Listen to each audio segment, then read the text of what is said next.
দিনটা যে মুস্তাফিজের জন্য ভালো যাচ্ছে সেটা যে কেউ বলবে। বেস্ট প্রাইজ মানি 2 কোটি রুপিতে দল পেয়েছে বাংলাদেশের এই পেসার। অফ ফর্ম থাকলেও তাকে ঠিকই দলে টেনেছে চেন্নাই সুপার কিংস। চেন্নাইয়ের সেই আস্থার প্রতিদানও মুস্তাফিজ দিচ্ছে। 4 ম্যাচে 9 উইকেট নিয়ে সর্বোচ্চ উইকেট শিকারীর পার্পল ক্যাপ দিয়েছেন নিজের মাথায়। বিপরীতে ভিন্ন এক অবস্থানে দাঁড়িয়ে Mitchell Starc.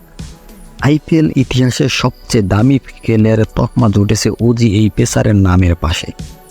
Kolkata night Riders শিবিরের প্রতি বলের জন্য তিনি পাচ্ছেন প্রায় 7 লাখ রুপি, কিন্তু তার মূল কাজ উইকেট শিকার, আর তাতেই হোঁচট খাচ্ছে বারবার। অস্ট্রেলিয়ার হয়ে সব শিরোপা জয় করা এই ওজি পেসারের ফর্ম নিয়েও প্রশ্ন উঠেছে।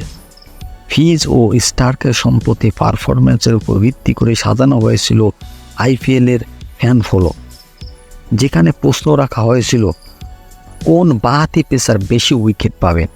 তাতে উত্তর দেওয়ার সুযোগ ছিল স্টার্ক এবং ফিজকে নিয়ে। দুজনেই ক্রিকেট ক্যারিয়ারের বিবেচনায় স্টার্ক বেশ অনেকটা এগিয়ে দুজনের মধ্যে। তবে সবাইকে অবাক করে দিয়েই দর্শকরা বেছে নিয়েছে ফিজের নামটাই।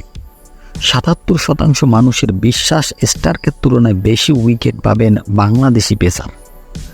23% ভোট পেয়েছেন স্টার্কের নামের পাশে।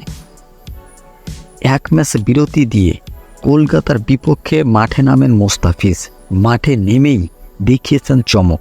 বল হাতে 4 ওভার হাত ঘুরিয়ে নিয়েছেন 2টি উইকেট।